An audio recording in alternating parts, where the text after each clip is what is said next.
pledge allegiance to the flag of the United States of America and to the republic for which it stands, one nation, under God, indivisible, with liberty and justice for all.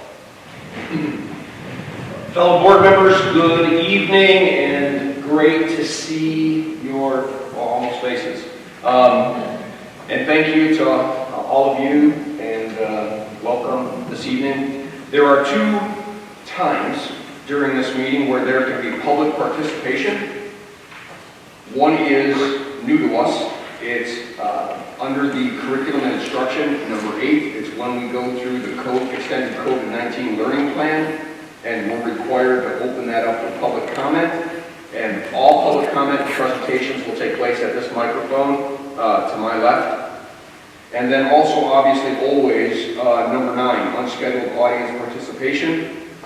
And there are some forms right back on the railing over there. Is that correct, Angela? Yeah. If anyone desires to speak publicly, and then they can fill out that form, bring that to Angela, and when we get close to the that time, she'll be working that back up to me so I know who wants to speak and what the topic might be.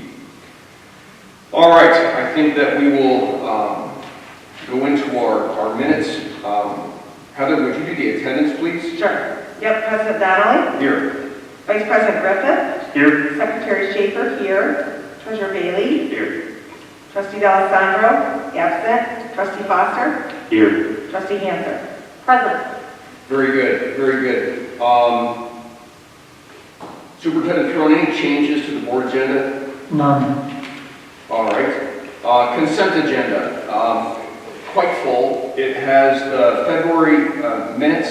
It has our closed session minutes from February 9th. And if you have a copy of that, make sure that Angela gets that again right before you leave. We have the minutes from March 6th, our special Saturday meeting, as well as bills payable for February. Would someone like to put this motion on? Yes, Chad.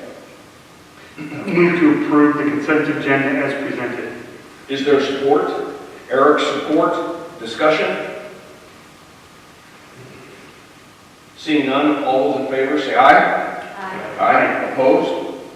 Motion carries. Wow, I haven't done that in a long time. Nice. All right. We move on to Board of Education matters, and there's several of them. They are important matters. The first is an award bid for land balancing, and I think before we put this motion on the floor, I'm going to have Superintendent Throne give this some introduction. So, some of you may remember, some of you may not. The board purchased about 13 acres just south of the football field, I don't know, maybe a year or so ago. And one of the things that we knew that we wanted to do at some point was to land balance that. We had put in our budget an amount of, I want to say, $500,000 in order to have that happen. We've solicited Mr. Sharp from Sharp Engineering, put together the specifications. We put that out for public bid. We had a bid opening. We came back. We interviewed the winning bidder and made sure everybody was comfortable with that. And you see that before you tonight. I would just say that, again, this is really just getting our property in order for what future boards may want to do with it.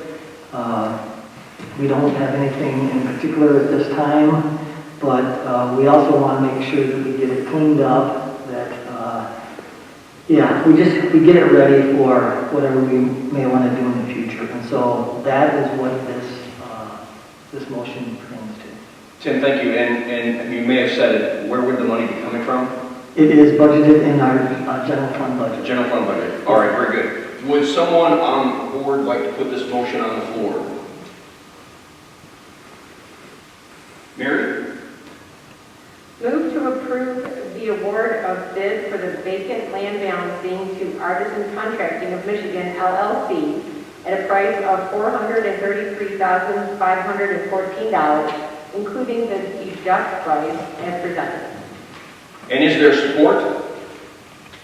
Chad, support? Discussion.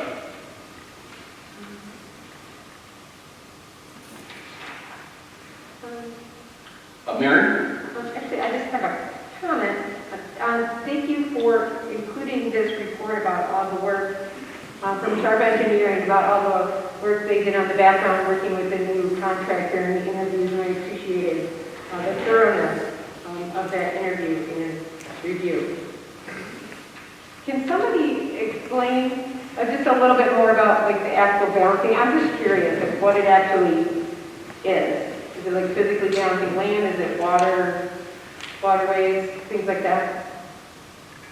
Hi, everyone. Good evening. So I can answer a little bit of that, and if there needs to be technical answers, Jim could assist me. But basically what's happening is the trees will be removed and they will be taken off-site.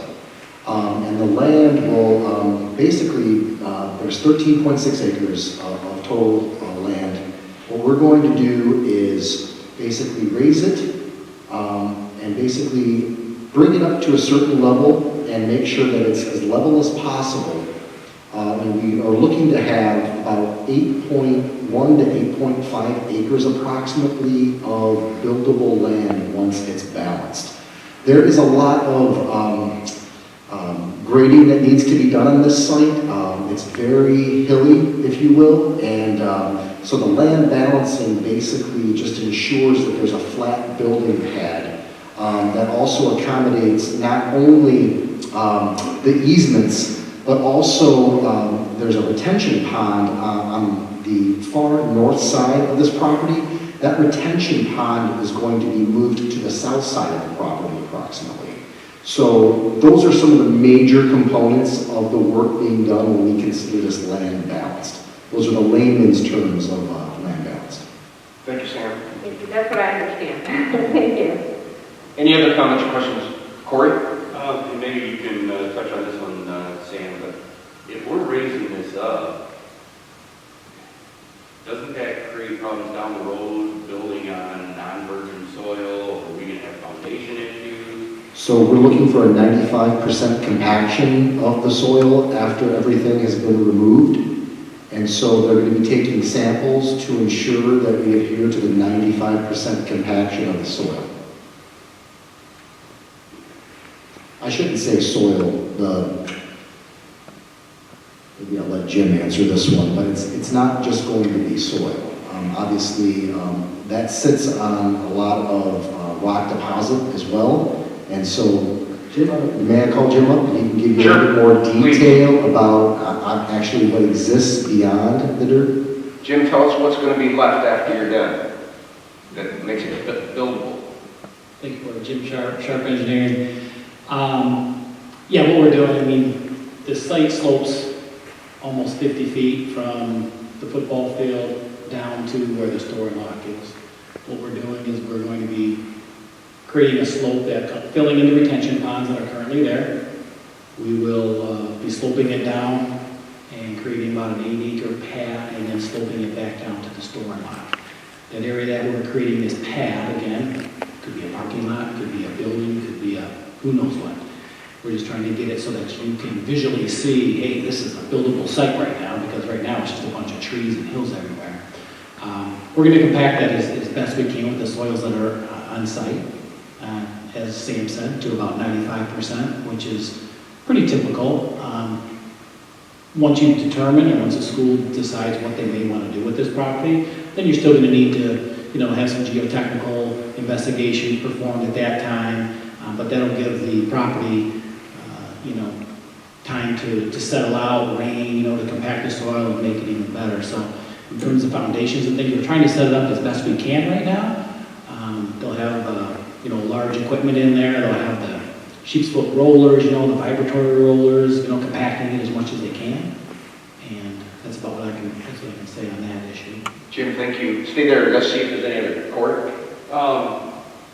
If we're not building between, say, another 4, 5, 10 years from now, what are we going to do to prevent trees, things like that, growing back up so we're not spending another $40,000, $50,000 to regrade it with all the overgrowth, if we wait 4 or 5 years or 10 years to Right, and we talked about that with Tony a little bit.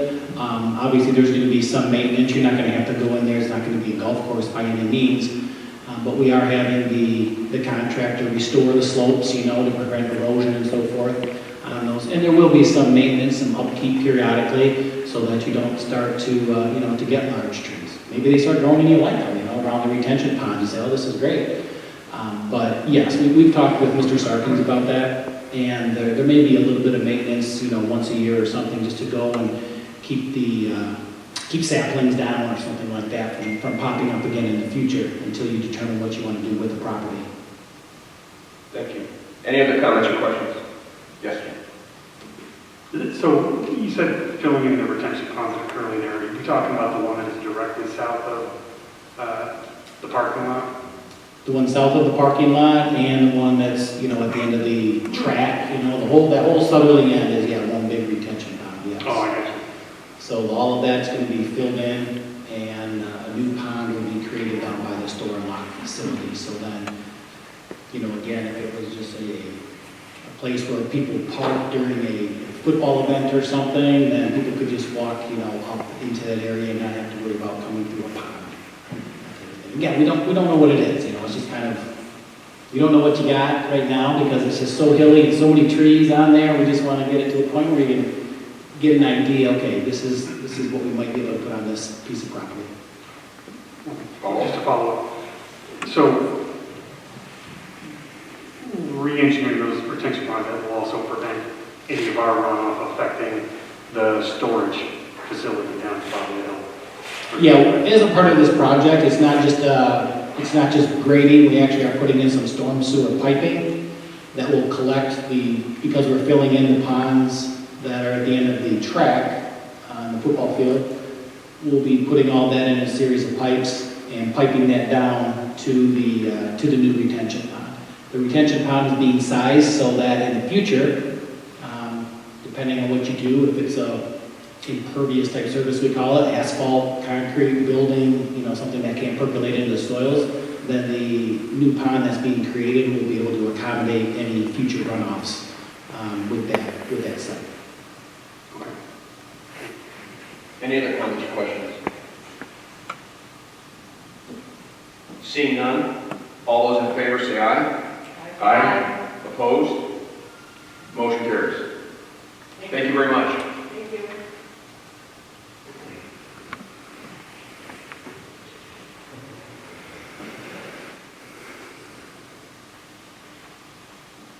We move on to B, resolution for sale of vacant lot. The word sale, not buy. And I think, Tim, this also probably needs some intro. Yes, so according to the closed meeting act, the Oshkosh Board of Education did have some discussion regarding whether we wanted to sell our vacant land on Coates Road. And we have decided to, at least at this point, move forward and solicit bids for that. And so your approval of this resolution tonight is not giving us permission to actually sell the land, but to actually, solicit a real estate agent, put it out, receive bids.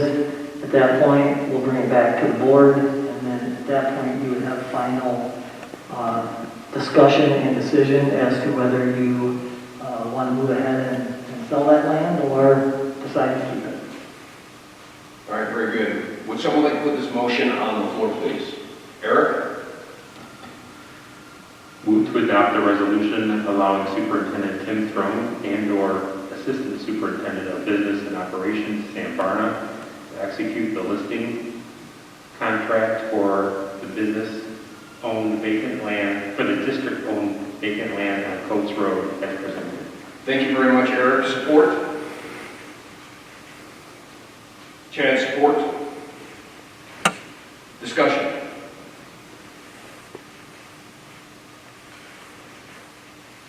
Yes, sir. I want to make a couple comments, or maybe Please. want to make a couple comments, just so kind of like the public knows and we're being transparent. So this we've had this land for a long time. And one of the reasons why it hasn't been able to be utilized is kind of the location. It's a little bit far from what we might call our central location of Oxford. So, and I know some things have been kind of like buzzing around out there, but, you know, it wasn't that it wasn't considered to use. It just really is not centrally located. That was really kind of a primary in working with that. And it was, you know, something that was donated to us. So, you know, we're trying to kind of move on and go from there. I just wanted to buzzing around about that.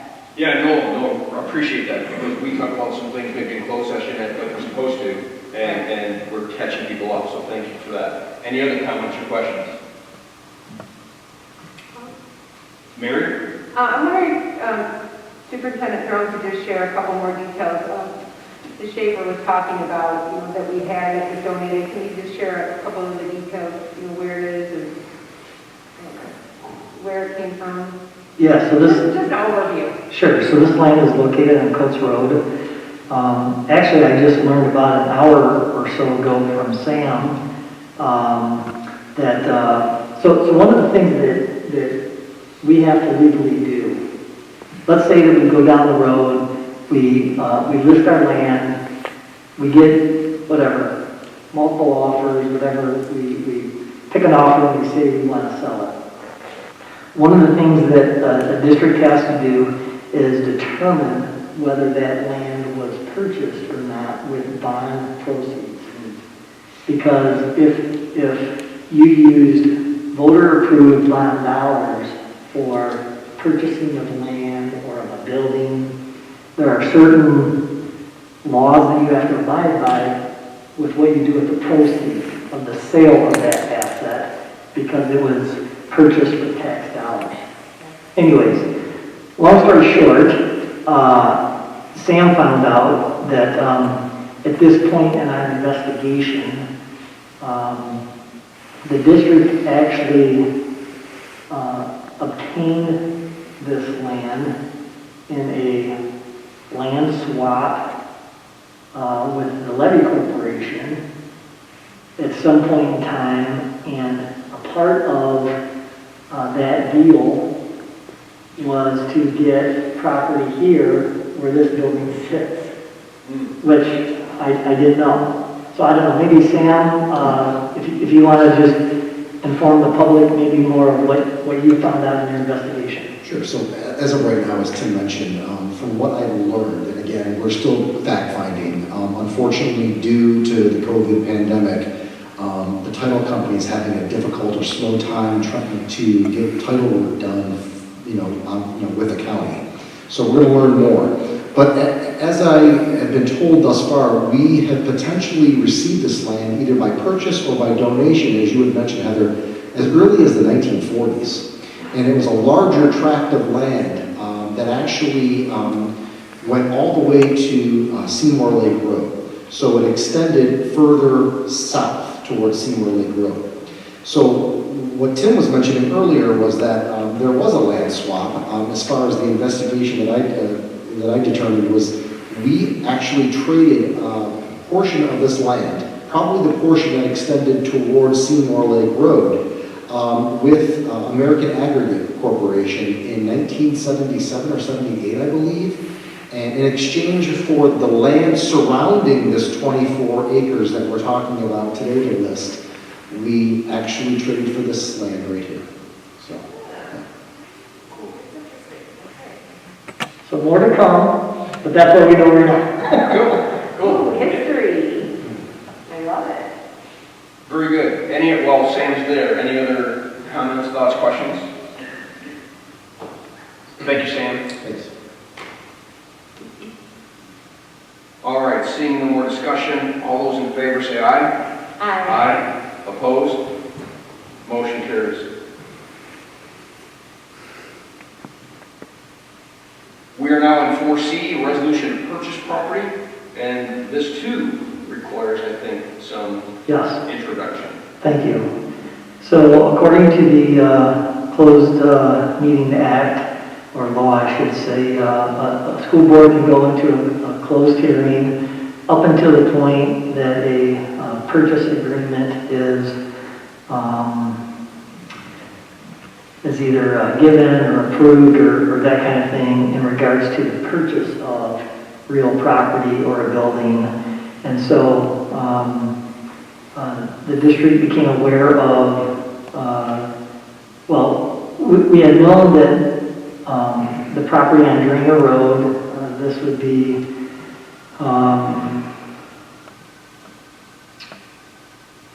trying to think of the, Sam, what is the technical name of the owners of the land and property on Dringer Road? I don't want to mess it up.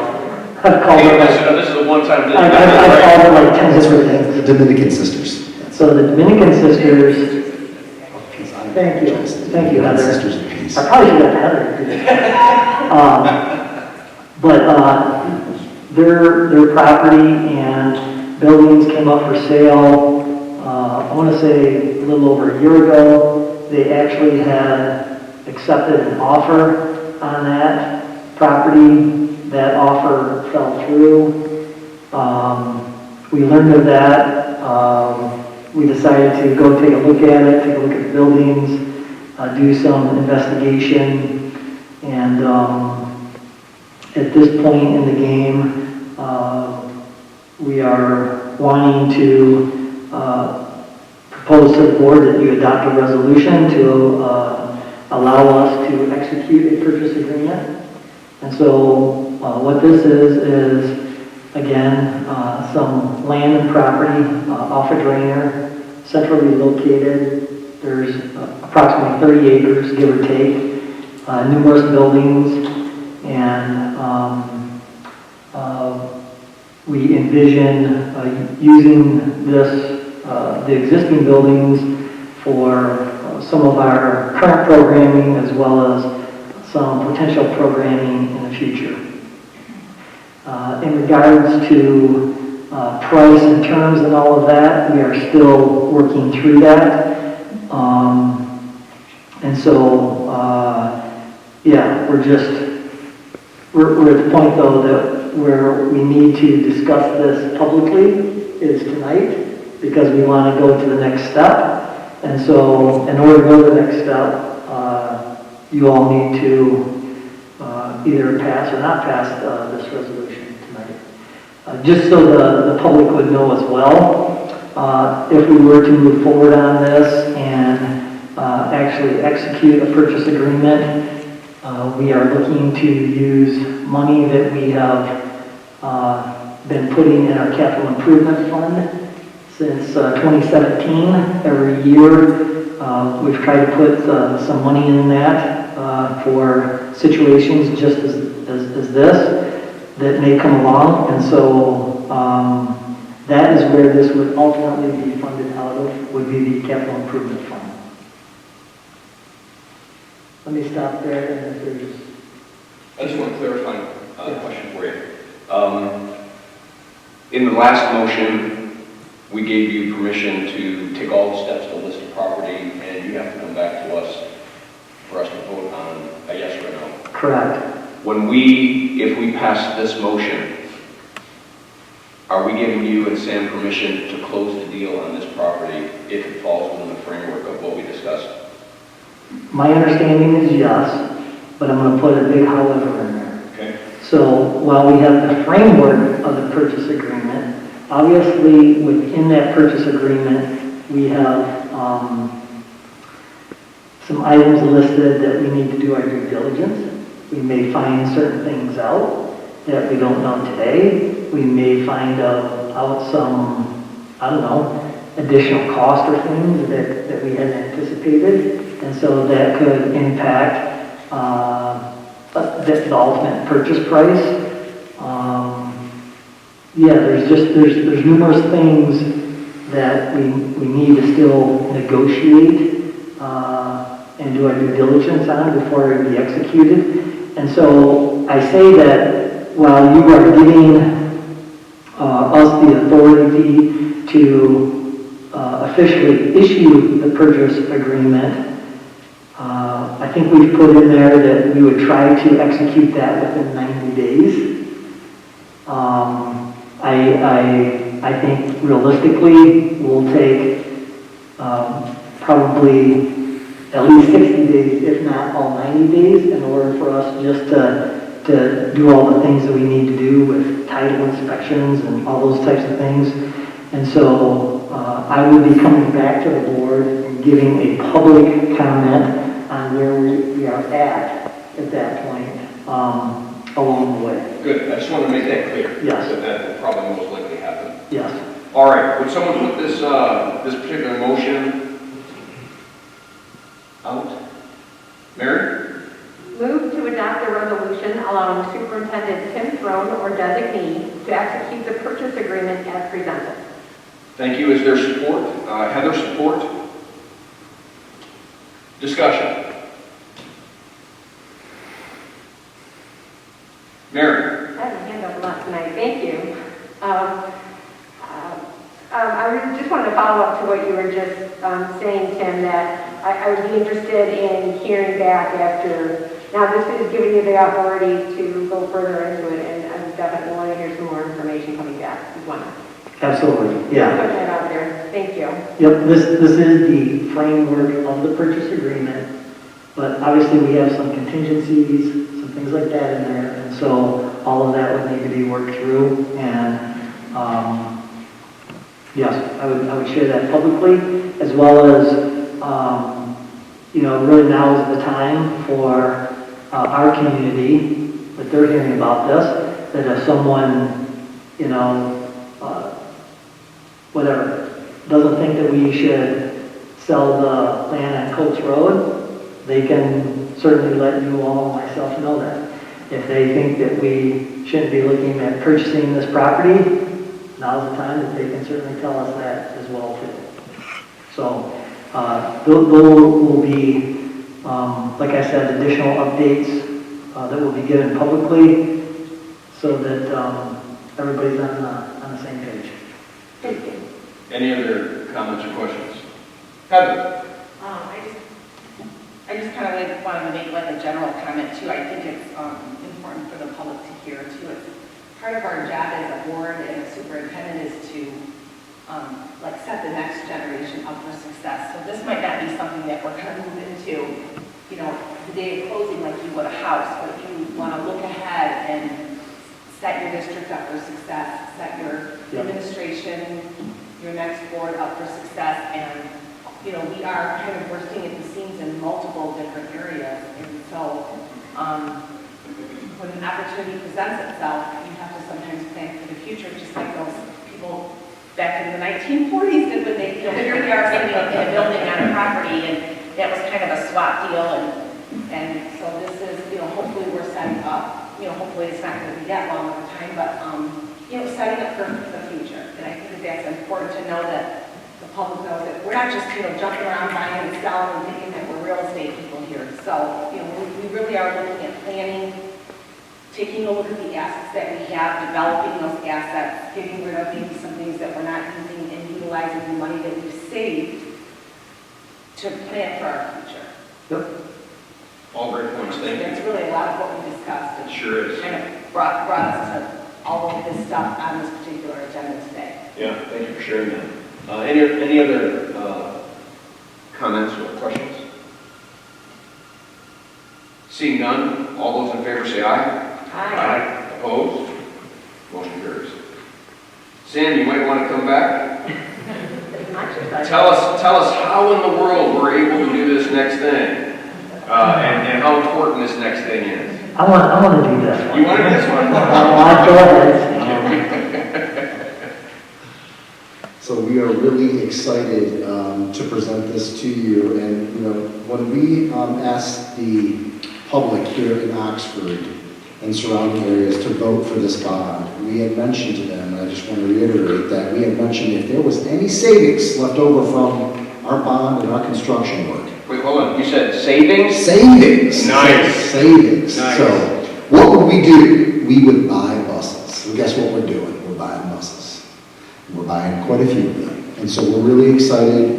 They're desperately in need This will replace the entire fleet for us in totality over the last few years through a combination of not only bond, but also general fund, as you have graciously allowed us to purchase from our general fund as well, buses. We will have replaced our fleet, and so we are extremely excited. So that's what you have before us today. Thank you, Sam. It's a question for you. You said we would have replaced our whole fleet, so the public knows when this purchase is done and they arrive. Correct. What's our oldest bus? Oh boy. Our oldest bus, I believe, is, and this is off the top of my head, I would say in 2015, but I would have to have Ann cooperate. Ann? Do you want to know the oldest bus on the fleet that we currently own? No. Once all this exchange and purchasing is done, and we say we've upgraded all of our buses, how old is the oldest bus that will still be on our land? Our minibuses are probably 2012, 2014. Okay. Our oldest full-size bus will be a 2018. 2018 will be the oldest full-size bus. I'm going to make one correction. Our plan also is to hang on to one of these older buses, because in the future, if we decide to go for that third electric bus, we're probably going to have an older diesel bus on hand to trade in, to use dearer money or anything else. So we're going to hang on to one of them. Appreciate that. And that's it, because we'd like to use those funds in the future if we decide. Thank you. I just wanted the public to know that all this has happened in the last 4 or 5 years. Yes, Right. they're And 18th. yeah. They're actually probably listed as 19th, so they're going to come in as 19th, but they actually went into service in 2018. Thank you. Thank you, thank you. So this is exciting. Would someone like to put this motion on the floor? Heather? Move to approve the purchase of 19 school buses. Love it. In the amount of $1,613,609 as presented. The 2020 Series 3 bond proceeds will be used to purchase these buses. Is there support? Mary, support? Discussion. First, just want to say to the public again, if they didn't hear, didn't understand, much of this money is because of the savings that we incurred in work that we've done. And this was a commitment that we made. And so that's why I think this is a proud moment for all of us board members and everybody, and also you, is that we were prudent in how we handled our stuff with the bond monies, and now we're able to do this. It's pretty exciting. Anybody else have a comment or question? Tim, you finally get to talk about it. So I just want to make this clear. So when we passed this bond, we told our voters that if there's any money left over, we would spend it on buses, and that's what we're actually doing. When we started this bond, we had hoped to maybe have 12 to 15 new buses in totality, and our fleet today, in round numbers, is 50. And so, when you can have 50 new buses on your lot, the oldest being roughly 3 years old, it's awesome. It's awesome from the perspective of, I can remember from when I got here in 2000 through whatever, 2015, 2016, we'd only purchased a handful of new buses in that entire time. The majority of my time, even in my first year as superintendent, I was telling Ann, okay, we saved up, whatever, a couple $100,000, and they were going out and we were buying used buses off of auctions because that's all we could afford. And we were happy to do that. And so I would just say we're ecstatic that we can do this. Okay, I'll quit. And Tim, you mentioned it, but I think it's important because some of us were on the board when these bonds were, gone under, and we promised transparency, and we promised that we would do exactly what we said we would do with the money. And this is the definition of transparency: is that we're doing exactly what we said we would do. Any other, Mary? Thank you. On a more emotional about buses, how nice it is. Thank you to our community, how nice it is for our students and our teachers to have air conditioning in their buildings. And our bus drivers have nice buses to drive, as well as, we had the work done at the transportation building too. So our students will be more comfortable on the buses as well as our bus drivers. And I think that's fantastic that, all of our staff get a little something out of this. That's wonderful. And it's nice to have you here. Thank you. I just would like to make a comment. Come forward to the mic then, please, so it's just recorded and heard.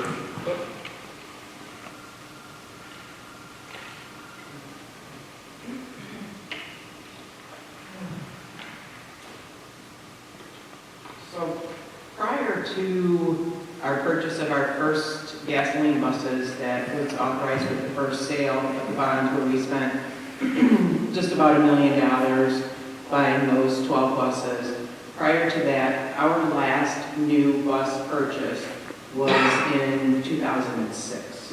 That was the last time. We got 3 brand new C2s, and they were like state of the art when they came in. And those had long since been sold and auctioned off. And we cannot wait to auction off these 17 other buses. One of them, one of our orthopedic buses, you will probably see around Oxford, because Mark has every intention of buying that and making it a motorhome. Oh, wow. We're going to have one of them here besides the one that we hope to do for like right there. 2006, that was a long time that we went buying used buses, making them work, and I don't think Mark and Mike are ever going to retire now. Thank you. Any other last, yes, Chad? Yeah, one real quick comment. Back to what Heather was saying about planning for the future. I appreciate that the forethought was put into a potential step into another electric bus, hoping not to one of those diesels to position us for that. So, that was a detail that I hadn't heard until tonight that excites me. So, thank you. Thank you, Chad. Anyone else? Seeing none, all those in favor say aye. Aye. Opposed? Motion carries. Thank you. David Pest, do you need to speak to each of these, or do you want to talk about it in general? How do you want to? Yeah, I will just, I'll speak to them in general. And then I can go through them and we'll call on you if we need to? Perfect, okay. Yes. So as the board's aware, through the wage reopeners that existed in all of our collective bargaining agreements, we negotiated with each of our bargaining groups. This evening and in your packet, you have letters of understanding, which represent the tentative agreements that we have reached with each of our bargaining groups, and there's a motion for each one of those letters of understanding on your agenda this evening. All right, thank you. Why don't you sit close and let's see if we have to bring you up. Eric Foster, I believe this very first one, the OESPA, you have to not be discussing or voting on because of your bride working for this union. All right, very good. So let's put this motion on the floor and then let's talk about it. Would someone like to put this particular one? Heather. Move to approve the letter of understanding between Oxford Community Schools and the Oxford Educational Support Personnel Association, OSPA, in settlement of the contract reopener for the 2020-2021 school year as presented. All right, is there support? Mary, support? Discussion? I'll start first. I just want to reiterate what Mr. Pass has said. These are required contract reopeners. These are not bonuses, hazard pay, other things that we may have done in the past. When we negotiated the contract a few years ago, it was built in that every year there's this opportunity to look back and see how we did, what our audited results were for that school year. And then if they were positive, we would have unions saying, let's negotiate and talk about what we might get out of that positive. If they were negative, there would be a meeting talking about why we might not be able to do certain things, right, that we had hoped we might do.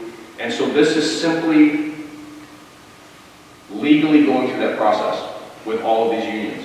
The second thing I want to say is, because this has been one hell of a year, this has nothing to do with this year. This has to do with the 1920 year, not the 2021. Which is odd for everyone because everyone's thinking about now, right? And we're looking back at an audit of the 1920 school year. Everybody with me? So with that, just so that you know that, I think that will, I'll end my part of the discussion. And would anyone else like to say anything on this particular motion?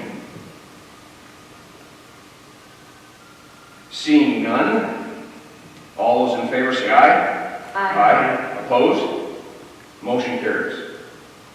We move on to the AFS CME. Would someone like to put that motion on the floor? Mary. Move to approve the letter of understanding between Oxford Community Schools and the American Federation of State, County, and Municipal Employees Local 1472, AFSCME, in settlement of the contract reopener for the 2020-2021 school year as presented. Very good. Is there support? Eric's support, and welcome back into the discussion. Discussion. Anyone have any thoughts, comments, or questions on this particular motion? Just a comment, can you clarify for the public exactly what that means, the ALS, CME, you know, we say that like it's easy to figure out, but it may not be. Oh, maybe we should go back to the last one, just simply to say... Well, at least that says educational support. I agree. This one to me is very... So why don't you give us, why don't you let us know and the public know who's under this particular title? So AFSCME represents our food service employees and our transportation. Thank you. Thank you. Any other discussion or questions? Seeing none, all those in favor say aye. Aye. Aye. Opposed? Motion carries. We move on to the OAA. That's the administration. Someone like to put that motion on the floor? Chad? Move to approve the letter of understanding between Oxford Community Schools and the Oxford Administrators Association, OAA, in settlement of the contract reopener for 2020-2021 school year as presented. Thank you, Chad. Is there support? Eric, support? Discussion. So this is like principals, people like that, right? Corey? Where did we come up with the amount on that? Is there a certain threshold, or is there a... How does that work? Because it seems awful high on this one. So I would say, and Dave jump in and correct me if I'm wrong, but with all of our unions, all of our people, I'll say we try to negotiate somewhere around the 2% range. While OSPA and AFSCME received smaller one-time payments, they were willing to do so because they wanted to get 2% on their salary schedule. With the OAA, again, it's just a little bit over 2%, but in essence what we did is we collected an entire amount of what all their salaries are together, took that average, took what 2% is of that, and that is how we came up with this one-time allotment. Fair enough, Dave? Any other comments or questions? Seeing none, all those in favor say aye. Aye. Opposed? Motion carries. We move on to, I think it's the last, OEA. This would be our educators, our teachers, correct? Yes. Thank you. Just so the public's knowing which ones we're doing. Would someone like to put this motion on the floor? Eric? Move to approve the letter of understanding between Oxford Community Schools and the Oxford Education Association, OEA, and settlement of the contract reopener for the 2020-2021 school year as presented. Eric, thank you. Is there support? Heather, support? Discussion.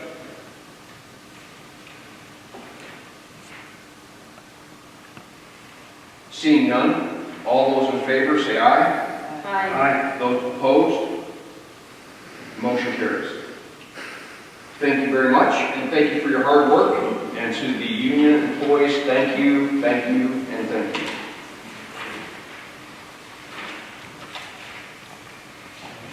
All right, Jill Lamont. Lighthouse safety update, engage update, schools of choice update.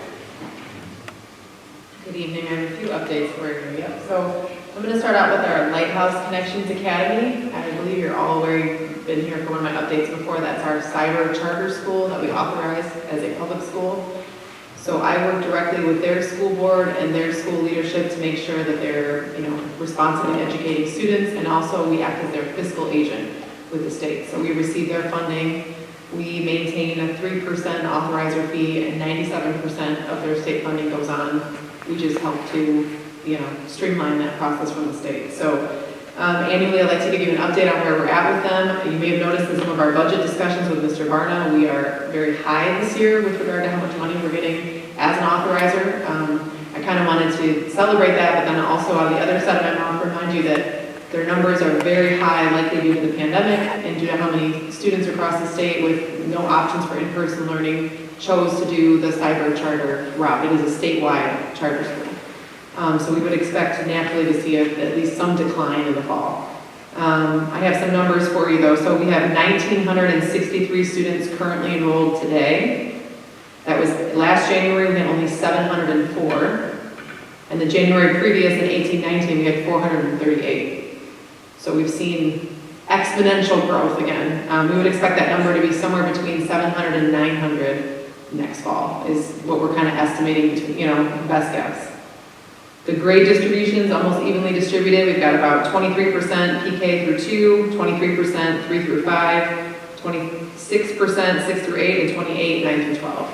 So when we first began it, we did not have elementary school in our first year of operation, and we slowly trickled down to lower grades as we were more comfortable with the content.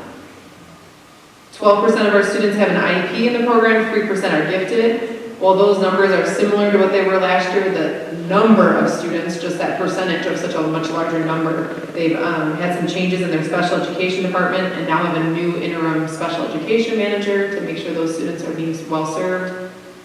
And as the fiscal agent, I wanted you to know that we have a healthy fund balance. They have a healthy fund balance that I've been keeping an eye on. So I don't have anything else that I feel you need to know, but I'm open to questions on Lighthouse.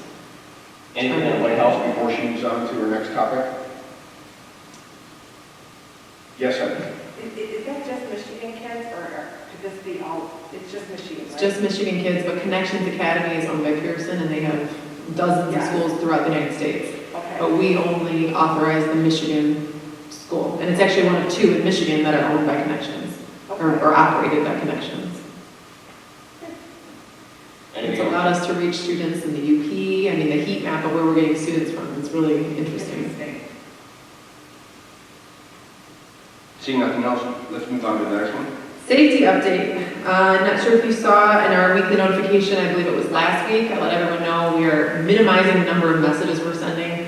It has gotten sort of out of control, the number of shared emails our parents get because of all the different requirements that we've had through MDHHS, through MIOSHA, through all the different agencies. And so I was able to speak directly with some folks in the epidemiology department 2 weeks ago at OCHD, Oakland County Health Division, and said, what must I send? Because I think that we're getting, we're hearing feedback from parents on message fatigue. If you get so many messages, then you start to just wonder which ones matter, right? So I'm happy to tell you, we're only sending out a message to everyone in a building, parents, staff, always to the board and administrators in the whole district, but to every stakeholder in a building if there's a case. Now that's whether there was a school exposure or not. If I become aware of a case in the school, I'm letting everyone in that school know there was a case. And if your child needs to quarantine, you're getting an immediate letter and a phone call from an administrator saying your specific child must quarantine. But beyond that, we're not sending out a letter that says there was a positive case in your student's class. Because you already know there was a positive case in the school, and we've already determined it wasn't a close contact. So the middle school and high school, that's much more pertinent. They're getting 3, 4, 5 letters a day sometimes if there's a positive case, because some of our students are cohorted and they see each other more than once a day. We are going to maintain those letters at the elementary level though, because that's a different level of exposure. You're with the same class for the entirety of the day. So if there is a positive case, like there was at Daniel Axford today, we let that classroom know. We did receive new guidance that those who are fully vaccinated are exempt from quarantine for, at this point, it's 3 months following 3 months following 14 days after your second dose. So I'll handle that, but for those who are fully vaccinated, they don't need to be quarantined right now. We expect that timeline to extend. What we don't want to happen is for us to get a false sense of security because of that and presume that all of our staff have been vaccinated, which is not the case, or presume that we shouldn't be wearing masks around one another because we are modeling that behavior for the kids. And so I think that's important. We're going to maintain our protocols. But hopefully we'll have fewer staff quarantined in the event that we have a case. And lastly, I just wanted to mention that we are slowly and very safely, carefully easing out of a few of our most restrictive protocols. If you remember in the fall, some of the things we adopted in our plan were from the My Safe Start. They were highly recommended or strongly recommended. We took every one of those recommendations. We're looking at a few things such as in-person parent meetings. We're allowing to happen for IEPs and things like that. We're still offering a virtual option if parents aren't comfortable, but we want to start slowly re-entering the school building. We've increased the number of tickets allowed for athletes to bring to a game as long as we're under the new gathering rules with regard to restrictions on gatherings. Again, controlled. We're not letting anybody come in. It's still ticket-based, but we are increasing that number a little bit. Looking at banquets for some sports teams, and also looking at end-of-the-year events and trying to really carefully and thoughtfully work between cabinet and administration and different leadership groups within the school to make sure we can fit it with the social distancing protocols and mask wearing, and how can we safely accomplish some of these important milestone events. So I wanted you to be aware of that. And I believe that's all I have for safety. Any comments or questions? Thank you. Let's go to Engage. And my next update is from Project Engage. If you remember at the beginning of the year, actually around November time, the county presented to us an opportunity, a grant opportunity to get students who were not engaging, who are current enrolled students, who were not logging in possibly to online learning or not coming to school for in-person attendance. We couldn't figure out what was the barrier to learning there, and they have an entire team of interventionists. I wanted to let you know that we currently have 39 students enrolled through the program. We were given 234 spots. Their note-taking at graduation lines, similar to their dropout recovery program, is amazing. I can tell you every time they've contacted every student, and whether they got a voicemail or talked to a person, I mean, it's very, very detailed. So 17% of the students we sent them are now engaging in our work with their interventionist. So they haven't left Oxford, they're still in Oxford, and then they have different tiers of intervention. So a tier 1 means periodically, once a week, they speak with a counselor or interventionist. Then they have moderate is twice a week, or frequent is 3 times a week. 19 of our students are getting that tier 3 or more times a week, talking to interventionists to make sure that they're logging in and engaging in their coursework. So while that number doesn't sound huge, 39, that's 39 students that weren't doing school before this program, and that's just since January. So I think it's something to celebrate, and I think it's a great opportunity for the county that we just wanted you to be aware it was going very well, I think. Thank you. Any, Mary? Question. That is fantastic news. And this isn't costing us anything because we have a grant from the county, you said? Correct. So we have given, I just want to reiterate, I know you said this, so we've given them our list of students who are not engaging based on the two-way communication or whatever tools the teachers have in the classrooms. They know their students aren't engaging. And this is just another level of intervention in getting the students involved. And it is a majority of secondary students. 27 of the students are in grades 9 through 11 and 8 are in grade 12. So it's really, at the elementary, we've been able to really target those kids. It's the high school age group that's been difficult, just because of the number of students that we have, I think, and that includes OI and the high school and Bridges. 39 is a lot of students. I mean, that's a lot of kids. Like, it's just like you said, that we just didn't even know. That's fantastic. That is fantastic. Thank you for facilitating that, Joe. Wow. So at 17%, that means we started with over 200, just a little over 200, right? 234. Yeah. So we got 39 out of 200. Tell me the bracket them in elementary, middle school, high school. K-5, we have 3 students, 6-8, we have 1 student, and 9-11, 27 students, and 12th grade, 8 students. So almost exclusively high school students with 4 K through 6, K through 8. Okay. I mean, I know that there's other districts doing much worse than we are. It just bothers me about how many children are not getting educated this year. It just drives me insane. Okay. Any other comments or questions on that topic? Want to introduce the schools of choice and then we'll put a motion on the floor? Sure, sounds good. So nothing too exciting here, but since we changed the start date of school and finally approved the calendars, we wanted to look at changing the school of choice date to make sure our operations folks, especially in a seated environment, have that time to get schedules in and things like that. So we're just pushing it back to 8/16 for DK through 11th grade, basically, for the 2 different categories, DK through 9 unlimited and 10 and 11 program specific for the seated environments. All right, thank you very much. Would someone like to put that motion, Chad? Move to amend the board's school choice enrollment date adopted on February 9th, 2021 to change the August 20th, 2021 enrollment closing date for CB classes to August 16th, 2021 as presented. Thank you, Chad. Support? Mary, support? Discussion? Seeing none, all those in favor say aye. Aye. Opposed? Motion carries. Ms.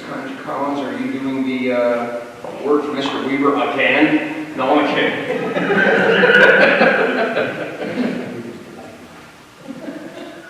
Don't be laughing back there. All right, so I'm back again with the 2-way communication data, as well as the academic data, the goals that we had set. The last time we met, our assessment window had not closed, so it had closed because of the snow days after February 18th, so we have that data to share with you today as well. So I'm going to, so just as a reminder again to everybody that the 2-way communications is a requirement as a result of the pandemic learning year that we're in. And for our seated schools, the 2-way communication is essentially our attendance that we take either hourly at our secondary buildings or twice a day in our elementary buildings.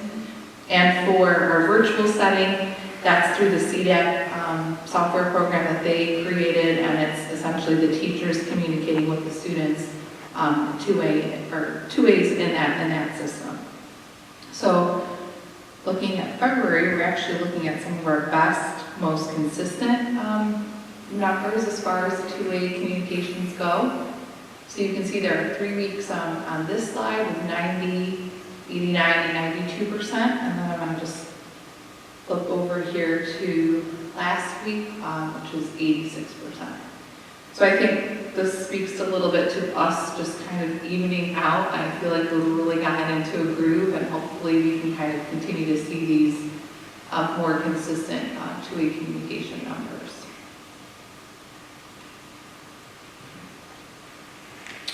So for our goals, sorry, I have some notes on my page here.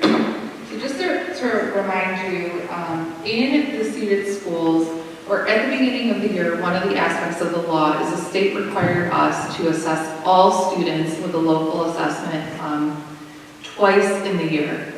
We already assess our students 3 times a year through our MTSS, our multi-tiered system of support, because we want to keep taking the temperature of our students and seeing how they are and adjusting instruction or interventions accordingly. So we actually maintain our assessment schedule. So for the seated schools, our scores are based on our FAST intervention, our FAST Bridge assessment, the A reading, and the A math assessment. For virtual, you'll see that in a couple of slides, it's their NWEA assessments. So without reading too much, you can see for our K-8 students, we were hoping that by mid-year we would increase our fall score to our winter score by 7.5 points in A reading and by 3 points in math. So we kind of went big here. We looked at all of our previous years and looked at what the average growth is from fall to winter, winter to spring. And we said, let's just see if we can do that, and I'm happy to report that we did. So here's kind of a look at all of the students. So the first row, you can see that when we factor in all of the students, and you can see the number of students that were assessed. So in reading, 2,100, in math, about 2,100. We had about an 8.7 point average increase and a 3.2 for math. So when we look at all students, we did achieve it. In being fully transparent, we do have some subgroups that did not meet that 3 points, particularly in math. I'll go to the next slide so you can see that we did have, you can see a couple of areas that weren't as high or even potentially dropped. I kind of want to speak to that a little bit because it could, one of the things that is hard when you see a score like this is you're not really seeing the student. And I always say the most important piece of the data is the student's name and who the student is. And so that's why we really rely on our MTSS process. And like, so at the school level, what this looks like is those students are flagged. We do a deeper diagnostic, whether that's in reading or in math, and then we'll create like an intervention plan. And so that doesn't always they may still even fall in the 30th percentile, which is what we're looking at, but it's still a decrease in their score. So overall, I think we have a lot to celebrate in what we've done. I'd be lying if I didn't say I would have loved to have seen that accelerated a little bit more, but I'm really proud of where we are and what we've been able to accomplish. So the next slides are for the virtual goals. So NWEA uses the RIT scores. The goals there were to actually meet the national average or the national mean for both reading and for math. And you can kind of see at the top here what the mean is nationally. And you can see that again, for all students, we are over the mean in pretty much actually every subgroup, I think except for one, and it might be on the next slide. Yeah.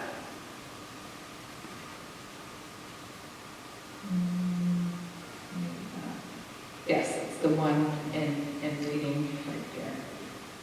But again, just kind of barely. So overall, really great results for our students, and I have to say we've been kind of comparing data across other districts, and we are faring far better than a lot of our surrounding districts, and it really is a result of being in school and being consistent with our students. So, all I have. Remarkable, and thank you for stating comparisons, because I was going to ask you that question about what other districts. This has to be very difficult this year, and you guys rocked it out. Great, great job. Wow. Wow. Do you have to turn this data in, Oh, go ahead, please. Do you have to turn this data in? I know that we're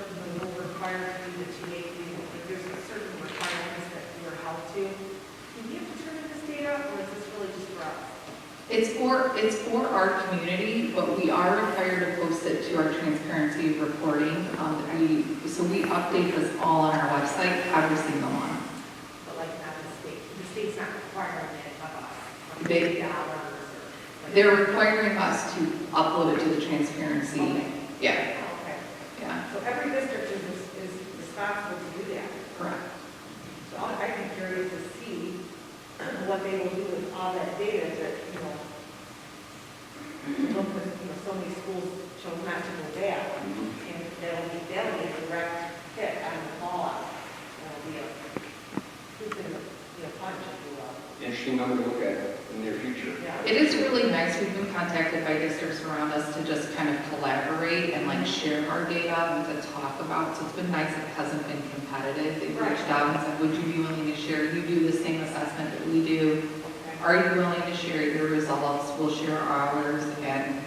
And we have been. We have our assessment window will close for reporting this Friday. And so we'll be able to share a little bit more with them that they've shared with us. And it's been interesting to watch. Yeah. Thank you for that. Anyone else, Mary? Thank you for the presentation, and thank you for the explanation also, Anita, about what are we doing with those that are falling behind. The data is really great, but what are we going to do with it? So I appreciate that we're proactive in doing that too, but it helps the idea that we can identify the students that, that do need the extra support. So thank you for explaining that we do something with it. That's one of the things that brought me here, is our MTSS. So yeah, that's something to be really proud of. Awesome. Anybody else? Chad? Yeah, so I was taking a look in the February numbers, go back in the two-way interaction rates.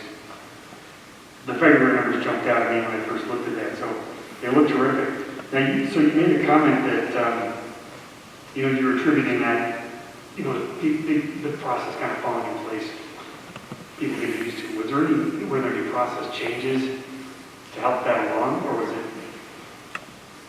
is it really just? I honestly think that there's not been like a hybrid weird week there, more breaks than we kind of hit that stride, and right before that we were like on a break in a hybrid situation, we were remote a week. So I think that we just kind of like evened out here as a result of that. Okay, great. Yeah. Thank you. Anything else? All right, very good. Do you want to speak to the extended COVID-19 learning plan before we put the motion on the floor? So that's just bringing it back, that our plan is continuing to be in person, and that's essentially what we're really working on again, is that maintaining our in-person learning. No changes, we're just doing our monthly responsibility. Correct. All right, very good, very good. Would someone like to put this motion on the floor? Chad? Move to approve the reconfirmation of the extended COVID-19 learning plan as presented. Very good. Is there support? Eric, support? Discussion?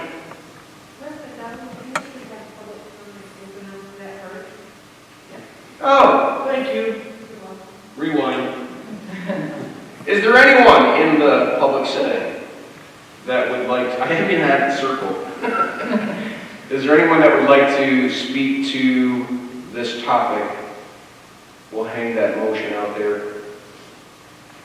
All right, there's no one. All right, so we had a motion, we had a second. Discussion. All right, all those in favor say aye. Aye. Opposed? Motion carries. Anita, thank you. All right, we've reached unscheduled audience participation. This is where someone in the public arena there can talk to the board. There's a card to be filled out. Did you get any, Angela? So anyone? All right, seeing no one, we'll move on from 9. 10, you have your, as always, scheduled activities to be looking at your calendars. Mr. Throne, is there any clarifications?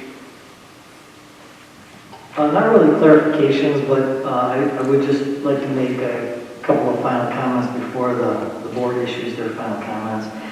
And one is really just on the curriculum. I haven't really been a huge fan of testing in the past because everybody wants to compare the Oxford student to fill in the blank, the Romeo student, the Lapeer student, the Lake Orion student. And when you go down that road of comparison, I don't think anybody wins, except when you're comparing that data to yourself. Are our students growing? Are they getting the measurable growth that we would expect in their core areas? And for that reason, I was really excited for this year's test results because I don't really, again, care how our students score against another district's students. But I really was interested in how our students, what happened to them this school year. And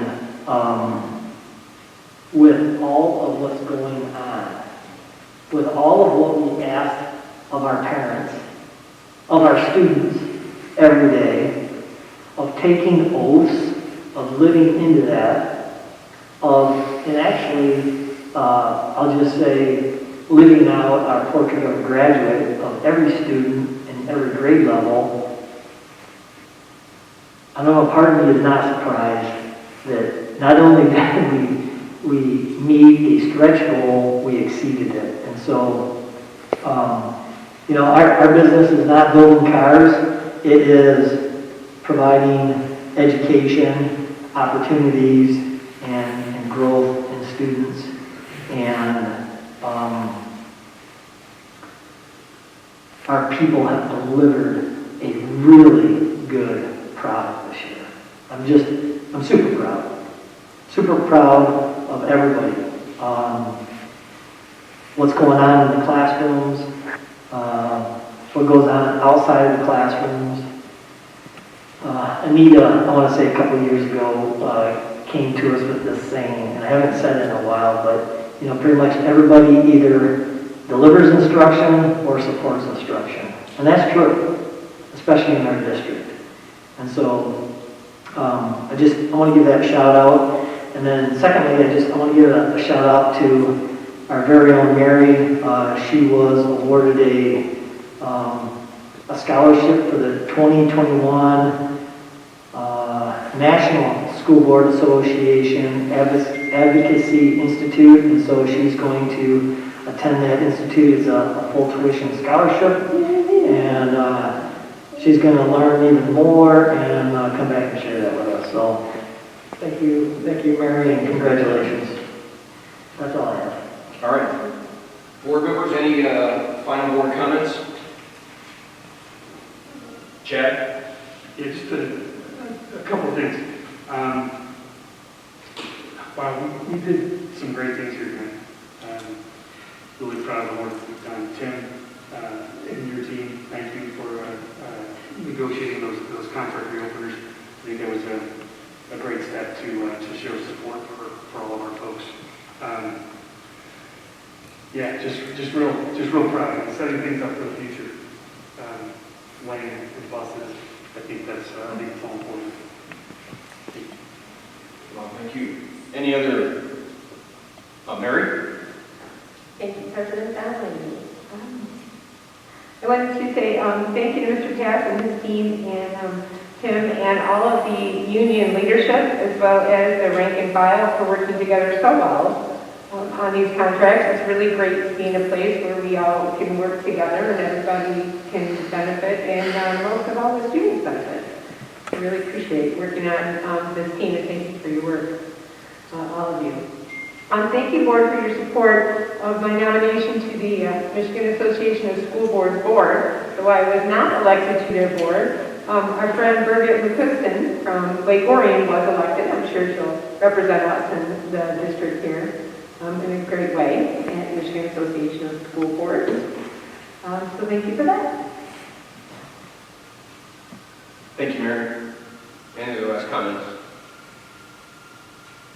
Oh, I have one more. Sorry. Yes, please. Just a reminder, folks, it is OSET capstone season. So please check out the OHS website and find a OSET capstone student. There's all kinds of events on their calendar, different things that folks are doing to raise awareness and raise money. So check it out. Go OSET. Very good. The one thing that I would like to mention, Tim stole a little bit of the thunder. That's good. Great minds think alike, maybe. Portrait of a graduate is ultimately that if we don't have children that just get good grades, but we have children that all around become citizens that will live out. This year would have given a bazillion kids all the reason in the world to have obstacle after obstacle after obstacle. If it weren't for our team and the way that we've managed COVID distancing, COVID this, COVID that, all of the stuff, and somehow you allow kids to thrive. My goodness. Kudos. Kudos.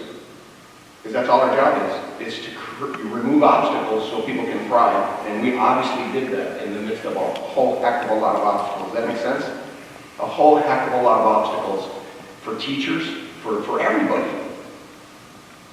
That says a whole lot more than kids just improved. It means that we're hitting on all 8 cylinders, no matter what we face. That is good. That is good. All right, I think that's all that I have to. We're going to move into closed session. Would someone like to make this motion? Chad?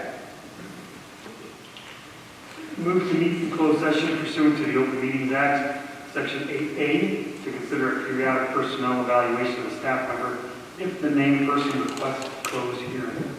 All right, do we have support for that? Mary, support? Discussion?